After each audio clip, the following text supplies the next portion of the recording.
भारत के पहले शिक्षा मंत्री मौलाना अबुल कलाम आजाद का कहना था कि भारत के मुसलमान सेकंड मेजॉरिटी यानी दूसरे बहुसंख्यक हैं। अबुल कलाम आजाद ने उत्तर प्रदेश के रामपुर से भी चुनाव लड़ने से इनकार कर दिया था, क्योंकि रामपुर मुस्लिम बाहुल इलाका था और वो सिर्फ मुस्लिम समुदाय के प्रतिनिधि नहीं बनना चाहते थे। लेकिन वो दौर जरा दूसरा था और वो नेता भी जरा दूजी किस्म के थे। आज के दौर में हमारे नेताओं ने अल्पसंख्यक या मुसलमान शब्द को वोट हासिल करने का एक औजार बना लिया है। आज सुप्रीम कोर्ट ने एक बहुत महत्वपूर्ण टिप्पणी की है, जिसके बाद यह सवाल उठने लगा है कि क्या हमारे देश के मुसलमानों के पास माइनॉरिटी शब्द का कॉपीराइट है। यानी सवाल यह है कि माइनॉरिटी का कॉपीराइट क्या सिर्फ मुसलमानों के पास है और हमारे देश की तमाम सरकारें कब तक अल्पसंख्यकों के नाम पर तुष्टीकरण की राजनीति करती रहेंगी।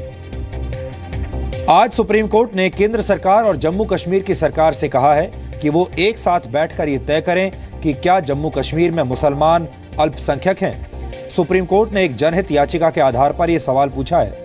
इस याचिका में कहा गया है कि जम्मू कश्मीर में धार्मिक और भाषाई अल्पसंख्यकों के अधिकार गैर कानूनी और मनमाने ढंग से उस आबादी को मिल रहे हैं जो इनकी हकदार नहीं है, यानी उस आबादी को मिल रहे हैं जो कि असल में अल्पसंख्यक है ही नहीं। याचिका कहती है कि संविधान से हासिल अल्पसंख्यकों के हक जम्मू कश्मीर में असली लोगों तक नहीं पहुंच रहे हैं, यानी जो लोग वाकई में अल्पसंख्यक हैं उन तक ये उनके हक नहीं पहुंच रहे हैं। याचिका में यह भी दलील दी गई है कि अल्पसंख्यक का दर्जा राज्य की आबादी के हिसाब से तय होना चाहिए। वर्ष 2011 की जनगणना के अनुसार जम्मू कश्मीर में करीब 68% मुसलमान रहते हैं, 68%। यानी वहां मुसलमान अल्पसंख्यक नहीं है, बल्कि जम्मू कश्मीर में मुसलमान बहुसंख्यक हैं। लेकिन इसके बावजूद उन्हें अल्पसंख्यक ही माना जाता रहा है। उन्हें अल्पसंख्यकों के लिए सरकार की तरफ से चलने वाली सभी योजनाओं का लाभ मिल रहा है, जबकि कायदे से जम्मू कश्मीर में मुसलमानों के अलावा जो दूसरे धर्मों के लोग रहते हैं उन्हें अल्पसंख्यक माना जाना चाहिए, लेकिन ऐसा हो नहीं रहा है। इसके पीछे की वजह भी हम आपको आज बताएंगे, लेकिन पहले जरा आप ये समझिए कि भारत में अल्पसंख्यक किसे माना जाता है और आधिकारिक तौर पर भारत में अल्पसंख्यक की परिभाषा क्या होती है। 1992 में राष्ट्रीय अल्पसंख्यक कानून बना था और इस कानून के सेक्शन 2C के मुताबिक अल्पसंख्यक वो हैं जिसे केंद्र सरकार नोटिफाई करे। 1993 में मुस्लिम, ईसाई, सिख, बौद्ध और पारसी समुदाय के लोग राष्ट्रीय अल्पसंख्यक के तौर पर चिन्हित किए गए। 2014 में जैन समुदाय के लोगों को भी अल्पसंख्यक माना गया था, क्योंकि 2014 में चुनाव से ठीक पहले यूपी की सरकार यह फैसला लेकर गई थी। देश के 12 राज्यों में राज्य के स्तर पर भी अल्पसंख्यक आयोग काम कर रहे हैं, लेकिन जम्मू कश्मीर समेत कई राज्य ऐसे हैं जहां अल्पसंख्यक आयोग बना ही नहीं। 2012 में राष्ट्रीय अल्पसंख्यक आयोग के तत्कालीन अध्यक्ष वजाहत हबीबुल्लाह ने कश्मीरी पंडितों और राज्य के दूसरे अल्पसंख्यकों के लिए एक कानून बनाने की मांग की थी, लेकिन तब की उमर अब्दुल्ला सरकार ने इस पर कोई ध्यान नहीं दिया और आज भी जम्मू कश्मीर में कोई अल्पसंख्यक आयोग नहीं है। आज भी जम्मू कश्मीर की सरकार ने राज्य में अल्पसंख्यकों के तौर पर किसी भी समुदाय को चिन्हित नहीं किया है, लेकिन इसके बावजूद अल्पसंख्यकों के लिए केंद्र और राज्य सरकार की योजनाओं का फायदा जम्मू कश्मीर के मुसलमानों को मिल रहा है, जबकि राज्य में मुसलमान अल्पसंख्यक नहीं है। यही बात मैं आपको एक उदाहरण के साथ समझाना चाहता हूं। अब इस उदाहरण पर आप नजर डालिए।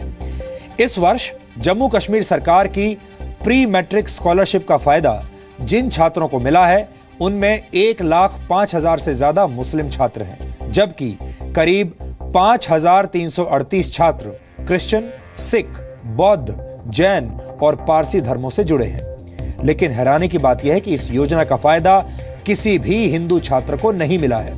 यानी जम्मू कश्मीर में हिंदू अल्पसंख्यक हैं, लेकिन उन्हें अल्पसंख्यकों के लिए शुरू की गई योजनाओं का फायदा नहीं मिल रहा है। इन्हीं सवालों के साथ सुप्रीम कोर्ट में PIL दाखिल की गई, जिस पर आज सुप्रीम कोर्ट ने जम्मू कश्मीर सरकार और केंद्र सरकार को यह तय करने के लिए कहा कि राज्य में असली अल्पसंख्यक कौन है।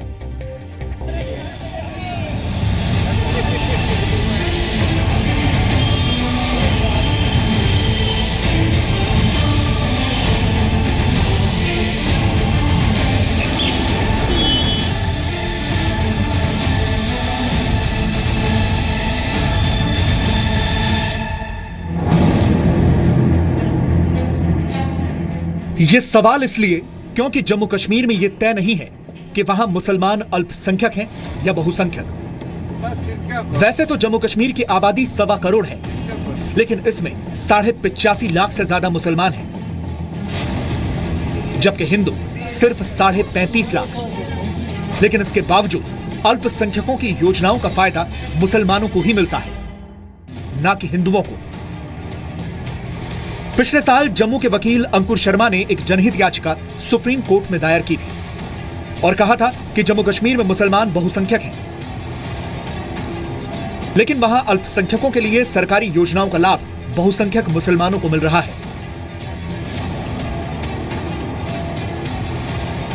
उनका कहना था कि मुसलमानों को मिले अल्पसंख्यक समुदाय के दर्जे पर फिर से विचार किया जाना चाहिए और राज्य की जनसंख्या के आधार पर अल्पसंख्यक समुदायों की पहचान की जानी चाहिए। इसी पर आज सुप्रीम कोर्ट ने कहा है कि केंद्र और राज्य सरकार ये आपस में तय करे कि मुस्लिम अल्पसंख्यक हैं या नहीं।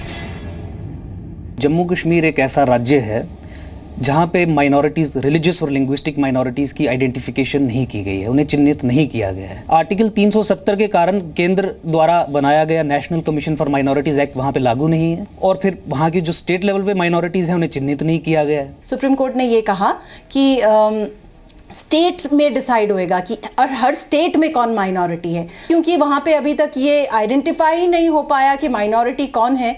तो वहाँ जो मेजॉरिटी कम्युनिटी है वो ही माइनॉरिटी के जो बेनिफिट्स हैं वो उठा रही हैं। इसी कंटेक्स्ट में, क्योंकि ये इश्यूज हमेशा क्या थोड़े से अनकंफर्टेबल इश्यूज होते हैं और ये कंसेंसस से करे जाएं तो ज्यादा अच्छे हैं। सवाल यह है कि अल्पसंख्यकों को वोट बैंक समझने वाली सरकारें क्या अल्पसंख्यक के नाम पर जम्मू कश्मीर में सरकारी लूट करवा रही हैं? सबसे बड़ी बात यह है कि जो गवर्नमेंट माइनॉरिटी को फ़ायदा दे रही है वो तो हमें इससे महरूम कर रही है।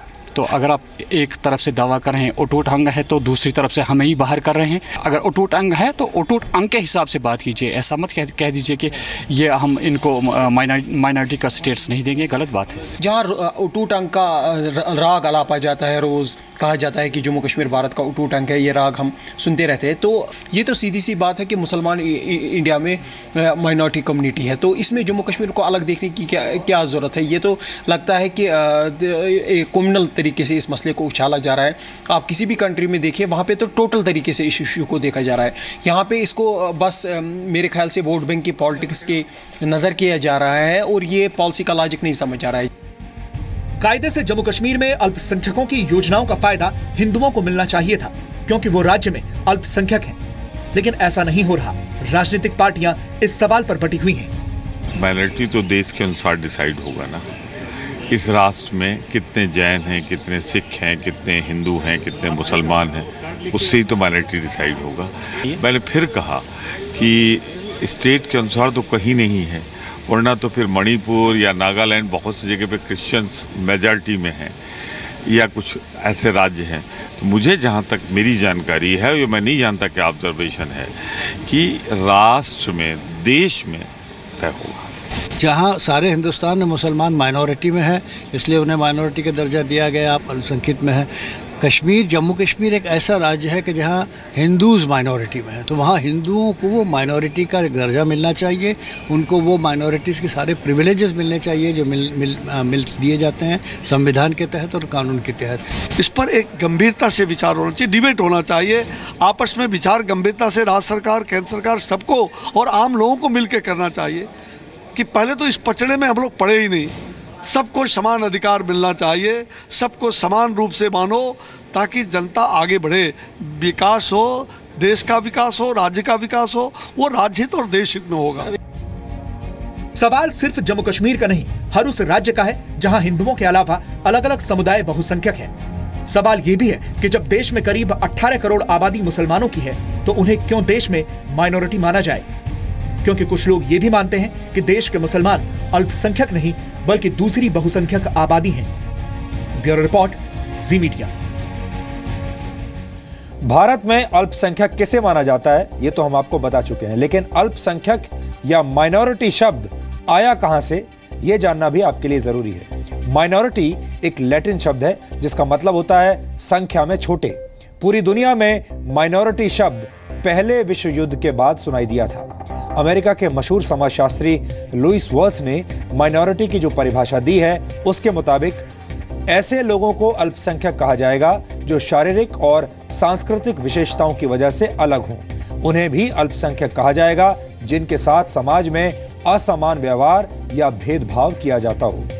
लेकिन भारत के संबंध में यह परिभाषा लागू नहीं होती है, क्योंकि भारत में मुसलमानों के साथ या किसी और धर्म के लोगों के साथ भी भेदभाव नहीं होता, बल्कि यहाँ तो उनके लिए सरकारें अलग अलग योजनाएं बनाती हैं। भारत के संविधान में अल्पसंख्यक शब्द की अलग से व्याख्या नहीं की गई है। हालांकि जो लोग धार्मिक या भाषाई अल्पसंख्यकों की श्रेणी में आते हैं, उन्हें संविधान में अनुच्छेद 29 और 30 के तहत विशेष अधिकार दिए गए हैं। भारतीय संविधान के अनुच्छेद 29 और 30 में अल्पसंख्यकों के लिए सांस्कृतिक और शैक्षणिक अधिकार का प्रावधान किया गया है। संविधान के अनुच्छेद 29(1) के अनुसार किसी भी समुदाय के लोग जो भारत के किसी राज्य में रहते हैं या कोई क्षेत्र जिसकी अपनी आंचलिक भाषा, लिपि या संस्कृति हो, उस क्षेत्र को संरक्षित करने का उन्हें पूरा अधिकार होगा। लेकिन आजादी के बाद हमारे देश के राजनीतिक दलों ने अल्पसंख्यक शब्द का बहुत ज्यादा दोहन किया और अल्पसंख्यकों का अर्थ सिर्फ मुसलमानों तक सीमित होकर रह गया। 2011 में जो आखिरी जनगणना हुई थी उसके मुताबिक भारत में 79.8% आबादी हिंदुओं की है, जबकि हमारे देश में करीब 14.2% मुस्लिम रहते हैं। यानी पूरे देश में हिंदुओं और मुसलमानों की संख्या मिलाकर 94% है और बाकी के 6% लोग दूसरे धर्मों के हैं, जिनमें ईसाई, सिख, बौद्ध, जैन और बाकी धर्म शामिल हैं। इसका मतलब यह है कि हमारे देश में मुसलमान दूसरी बहुसंख्यक आबादी हैं हिंदुओं के बाद। ये आंकड़े 2011 के सेंसस के हैं, इसलिए आप ये भी मानकर चल सकते हैं कि अब तक इन आंकड़ों में थोड़ा बदलाव जरूर आ गया होगा। लेकिन 2011 से 2017 तक जो एक चीज है जो बदली नहीं है, वो है अल्पसंख्यकों के तुष्टीकरण की राजनीति।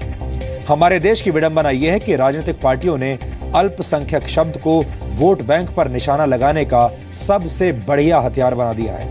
अल्पसंख्यकों के नाम पर ऐसा विभाजन किया गया है कि देश में भोजन और पहनावे का भी बंटवारा हो चुका है। आज हालात ये हैं कि खाना, पहनावा, जानवर और यहां तक कि रंग भी सांप्रदायिक हो चुके हैं। खीर को हिंदुओं से जोड़ा जाता है तो बिरयानी को मुसलमानों से जोड़ा जाता है। नारियल को हिंदुओं से जोड़ा जाता है और खजूर को मुसलमानों से। विभाजन और तुष्टीकरण की इस राजनीति ने जानवरों को भी नहीं बख्शा है। गाय को हिंदुओं से जोड़ा जाता है और बकरे को मुसलमानों से। इस लिस्ट में रंग भी अब आ गए हैं। हमारे देश में रंग अब सांप्रदायिक हो चुके हैं। हरे और लाल का फर्क आज किसी को बताने की जरूरत नहीं है। हरे रंग को बिना देर लगाए मुसलमानों से जोड़ दिया जाता है, जबकि लाल और नारंगी रंग हिंदुओं से जुड़ा हुआ है। इसी तरह आपको महसूस होगा कि आपके आसपास की हर चीज धर्मों के बीच अब विभाजित हो चुकी है, जबकि ऐसा बिल्कुल नहीं होना चाहिए। भारत जैसे देश में तो बिल्कुल भी नहीं। हमें यह सोचने की जरूरत है कि ऐसे हालात बने क्यों। हमारे देश में हर बड़े मुद्दे को हिंदू और मुसलमान के नजरिए से देखने की जरूरत क्या है? इन सवालों के जवाब हमारे देश की ही राजनीति में छिपे हुए हैं। भारत में राजनीति करने वाली पार्टियों को हिंदू और मुस्लिम समुदाय से जुड़ा विवाद खड़ा करने में बहुत फायदा होता है। कई नेताओं को ऐसा लगता है कि वो अल्पसंख्यक शब्द का इस्तेमाल करके हर घटना को अपने फायदे की दिशा में मोड़ देंगे।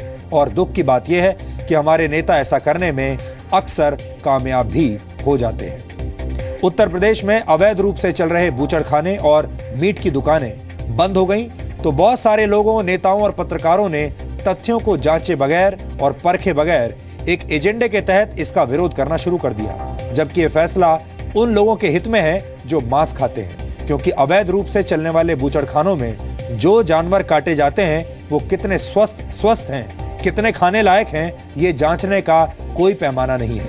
ऐसे भी आरोप हैं कि बहुत सारे बूचड़खानों में पहले से ही मरे हुए जानवरों को काट दिया जाता है। जाहिर है ऐसा मीट लोगों को बीमार करता है। इसे रोकने के लिए अवैध बूचड़खानों को बंद करने का फैसला लिया गया और ये तमाम बूचड़खाने वो हैं जो कि अपने टैक्स भी सरकार को नहीं भरते हैं, लेकिन इसका भी विरोध हो रहा है। वैसे ये हमारे देश में ही संभव है, क्योंकि यहाँ किसी भी सही और उचित फैसले को अल्पसंख्यक शब्द के साथ जोड़कर राजनीति की जाती है। ऐसी हमारे यहां परंपरा है। अमेरिका में घोड़े के मांस पर पाबंदी है, लेकिन वहां इसे लेकर कोई विरोध प्रदर्शन नहीं होता। और यही लोग जो हमारे देश में इतने विरोध प्रदर्शन करते हैं, यही तमाम लोग जब अमेरिका में बस जाते हैं तो घोड़े के मीट खाने की मांग एक बार भी नहीं करते।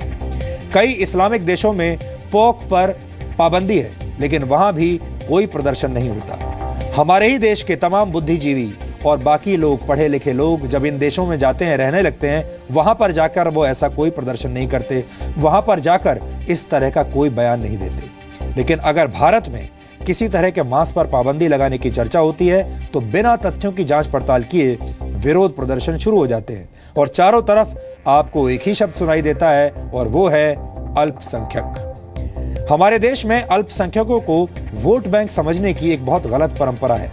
यहाँ धर्म और जाति की राजनीति करने वाले कई नेताओं और पार्टियों का पूरा की पूरा भविष्य अल्पसंख्यकों और खासतौर पर मुसलमानों के वोट से तय होता है। कांग्रेस ने बहुत पहले ही ये जान लिया था कि मुसलमानों के वोट से चुनाव जीते जा सकते हैं और इसीलिए हमारे देश में मुस्लिम तुष्टीकरण के फॉर्मूले का इस्तेमाल बड़े पैमाने पर हुआ और ये बहुत पहले ही शुरू हो गया था। पिछले 70 वर्षों से हमारे देश में तुष्टीकरण की राजनीति होती चली आ रही है और हमें आशंका है कि आने वाले समय में भी ये राजनीति खत्म होने वाली नहीं है, ऐसा ही चलता रहेगा। क्योंकि अमेरिका के थिंक टैंक प्यू रिसर्च के मुताबिक वर्ष 2050 तक भारत में दुनिया के सबसे ज्यादा मुसलमान होंगे। फिलहाल दुनिया में सबसे ज्यादा मुसलमान इंडोनेशिया में रहते हैं। इंडोनेशिया में करीब 22 करोड़ मुसलमान रहते हैं और इसके बाद दूसरे नंबर पर भारत है, जहां करीब 19 करोड़ मुसलमान हैं। लेकिन प्यू रिसर्च ने यह भविष्यवाणी की है कि 2050 तक भारत में करीब 30 करोड़ मुसलमान हो जाएंगे। क्रिश्चियनिटी के बाद इस्लाम दुनिया का दूसरा सबसे बड़ा धर्म है। दुनिया में इस्लाम मानने वालों की संख्या करीब 170 करोड़ है, जबकि ईसाई धर्म मानने वालों की संख्या 220 करोड़ है। लेकिन प्यू रिसर्च के मुताबिक वर्ष 2070 तक इस्लाम दुनिया का सबसे बड़ा धर्म बन जाएगा और इसे मानने वालों की संख्या दुनिया में सबसे ज्यादा होगी, सबसे बड़ी होगी। इसका मतलब यह है कि अगले 33 वर्षों में भारत में मुसलमानों की आबादी बढ़कर 30 करोड़ हो जाएगी और 2050 में मुसलमान भारत के राजनेताओं के लिए सबसे बड़ा वोट बैंक बन जाएंगे। हमारे देश के कई नेताओं की राजनीतिक दुकानें सिर्फ मुसलमानों के वोटों से ही चलती हैं। इसलिए हमें लगता है कि प्यू रिसर्च की इस भविष्यवाणी को सुनते ही कई नेताओं ने तुष्टीकरण की आगामी भविष्य की योजनाओं पर भी काम करना शुरू कर दिया होगा। और इसी विषय को आगे बढ़ाते हुए आज मैं सिंगापुर के पूर्व प्रधानमंत्री ली कुआन यू की कही हुई एक बात का जिक्र करना चाहता हूं। 91 साल के ली कुआन यू ने 50 साल से भी ज्यादा वक्त तक सिंगापुर को विकास के ट्रैक पर दौड़ाने के लिए कड़ी मेहनत की थी। आज का सिंगापुर जो कुछ भी है वो ली कुआन यू के चमत्कार की वजह से ही है। ली ने 23 मार्च 2015 को 91 साल की उम्र में आखिरी सांस ली थी, लेकिन उन्होंने एक साधारण से द्वीप को, एक बहुत ही एवरेज से आइलैंड को आर्थिक रूप से दुनिया के सबसे ताकतवर देशों में से एक बना दिया था। ली कुआन यू ने किसी जमाने में कहा था कि लोकतंत्र वहीं असरदार साबित होता है जहां लोग स्मार्ट होते हैं और उनके पास बराबरी के अधिकार होते हैं। सिंगापुर की कामयाबी की कहानी के पीछे ली कुआन यू की यही सोच सबसे बड़ी वजह है। ली कुआन यू सभी धर्मों को एक साथ लेकर चलने और सबको बराबर के अधिकार देने में यकीन रखते थे। आज मैं आपको वर्ष 1965 का, बहुत पुराना हो गया है, 1965 का एक वीडियो दिखाना चाहता हूं, जब मलेशिया से अलग होने के दौरान ली कुआन यू की आंखें नम हो गई थीं, वो बहुत भावुक हो गए थे। वर्ष 1963 में फेडरेशन ऑफ मलाया के साथ सिंगापुर का विलय करके मलेशिया का निर्माण किया गया था, लेकिन सामाजिक अशांति और विवादों की वजह से सिंगापुर को मलेशिया से अलग कर दिया गया था और 9 अगस्त 1965 को सिंगापुर एक स्वतंत्र गणतंत्र बन गया था। लेकिन इसकी तकलीफ ने ली कुआन यू को गहरी चोट पहुंचाई थी और इसके बाद वो बराबरी के अधिकार की बात करते हुए अपने भाषण के दौरान रो पड़े थे। यहां पर नोट करने वाली बात यह है कि उन्होंने अल्पसंख्यक शब्द का इस्तेमाल नहीं किया था। Every time we look back on this moment when we signed this agreement which severed Singapore from Malaysia, it will be a moment of anguish, I mean, for me, it is a moment of anguish because you see, the whole of my adult life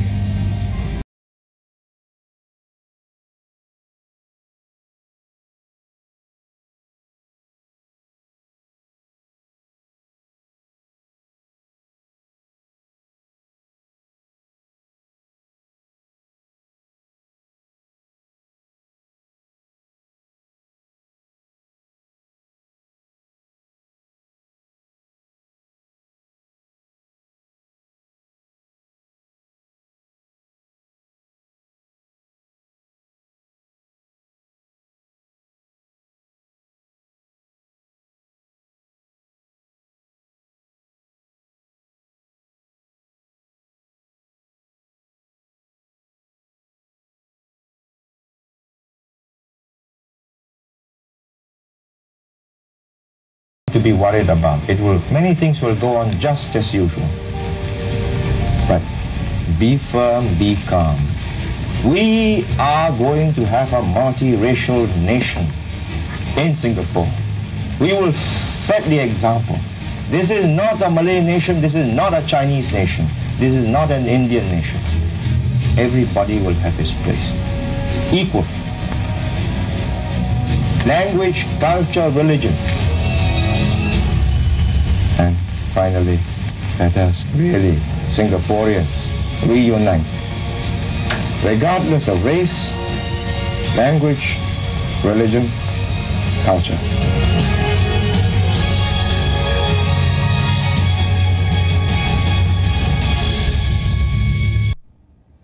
ये video 52 साल पुराना है, लेकिन इस video में जो बातें कही गई हैं वो आज भी कितनी सही और सटीक दिखती हैं।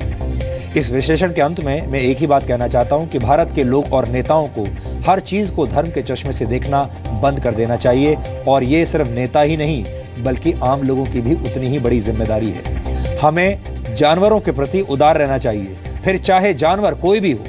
हमारे देश में जिस तरह शक्तिमान नामक एक घोड़े की टांग टूटने पर पूरे देश ने अपनी संवेदनाएं व्यक्त की थी। आपको याद होगा, शक्तिमान नामक एक घोड़ा था देहरादून में जिसकी टांग टूट गई थी और तमाम देश के लोग दुखी हो गए थे। ठीक ऐसा ही व्यवहार फिर हर जानवर के साथ क्यों नहीं कर सकते हम। भविष्य की व्यवस्थाओं में धर्म और जाति पर आधारित आरक्षण की कोई जगह नहीं होगी और होनी भी नहीं चाहिए। हमें आरक्षण बढ़ाने की बजाय आरक्षण को खत्म करने पर विचार करना चाहिए। आरक्षण को कैसे धीरे धीरे हटा देना है उस पर हमें विचार करना चाहिए, और हमारे समाज के कौन कौन से ऐसे वर्ग हैं जिन्हें अब आरक्षण की जरूरत नहीं रही, ऐसे वर्गों को के बारे में सोचना चाहिए। और किसी भी सरकार की सफलता इस बात में नहीं है कि वो ज्यादा से ज्यादा लोगों को आरक्षण दे, बल्कि सरकार की सफलता इस बात में है कि वो ये तय करे कि अब कितनी संख्या में ऐसे लोग हैं हमारे देश में जिनको इतना सशक्त बना दिया गया है कि अब उन्हें आरक्षण की जरूरत नहीं रही।